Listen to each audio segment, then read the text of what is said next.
അറിയാം, അറേബ്യ എന്ന ഒരു ഉപഭൂഖണ്ഡം അല്ലെങ്കിൽ അറേബ്യ എന്ന് പറയുന്ന ഒരു കൊച്ചു പ്രദേശം, ലോകത്തിൻ്റെ മാപ്പ് ഗ്ലോബ് എടുത്ത് നമ്മളിങ്ങനെ നിവർത്തി ആ മാപ്പ് ഇങ്ങനെ നിവർത്തി വെച്ചാൽ അതിൻ്റെ അപ്പുറവും ഇപ്പുറവും വലിയ സംസ്കാരങ്ങൾ ജീവിച്ചിരുന്നു അല്ലേ. ഒരു ഭാഗത്ത് പേർഷ്യൻ എംപറർമാർ കാലങ്ങളായി അവരുടെ അധികാരം കയ്യാളിക്കൊണ്ടിരിക്കുന്ന 800-700 വർഷങ്ങളായി ചക്രവർത്തിമാരും വലിയ സൈന്യങ്ങളുമായി വലിയൊരു സാമ്രാജ്യമാണ് അറേബ്യയുടെ ഒരു ഭാഗത്ത് നമുക്ക് കാണാൻ സാധിക്കുക. അറേബ്യയുടെ മറ്റൊരു ഭാഗത്ത് നമുക്ക് കാണാൻ സാധിക്കുന്നത് റോമൻ സാമ്രാജ്യമാണ്. അതിനും ഒരു 10-800 വർഷത്തെ പാരമ്പര്യമുണ്ട്. വലിയ വലിയ സൈന്യങ്ങളുണ്ട്, ആൾബലങ്ങളുണ്ട്. ലക്ഷക്കണക്കിന് ചതുരശ്ര കിലോമീറ്റർ വ്യാപ്തിയുള്ള വലിയ 2 സാമ്രാജ്യങ്ങളാണ് അറേബ്യയുടെ 2 സൈഡിലുമായിട്ട് കാലങ്ങളോളം ലോകം ഭരിച്ചുകൊണ്ടിരിക്കുന്നത്.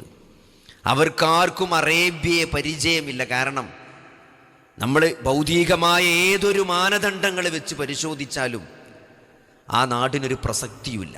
ഒരു കൃഷി അവിടെ സാധ്യമല്ല അല്ലേ. വരണ്ട ഭൂമിയാണ്, ഒന്നിനും പറ്റാത്ത ഒരു നാടാണ്. ബാരൻ ലാൻഡ് എന്നാണ് നമുക്ക് ഇതിനെപ്പറ്റി പറയാൻ പറ്റുക.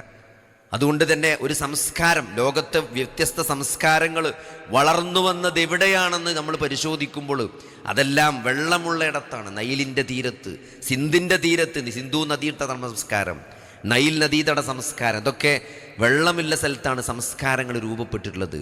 ലോകത്തെവിടെയും മരുഭൂമിയിൽ ഒരു സംസ്കാരം ഉണ്ടായിട്ടില്ല.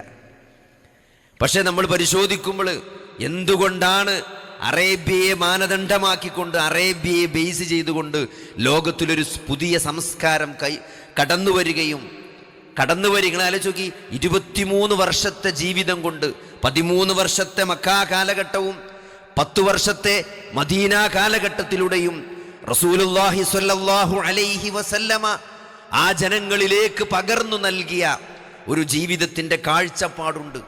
ആ സംസ്കാരം എന്തുകൊണ്ട് ആ മരുഭൂമിയിൽ വളർന്നു വന്നു എന്ന് പരിശോധിക്കുമ്പോൾ കേവല ബുദ്ധിയുള്ള ഏതൊരു മനുഷ്യനും മനസ്സിലാകുന്ന ഒരു കാര്യമുണ്ട്: അള്ളാഹു ഒരു പ്രവാചകനെ അവിടെ നിയോഗിച്ചു എന്നത് മാത്രമാണ്.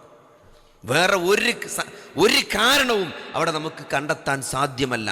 അള്ളാഹു ഒരു പ്രവാചകനെ നിയോഗിച്ചു. ആ പ്രവാചകൻ ആരാണ്?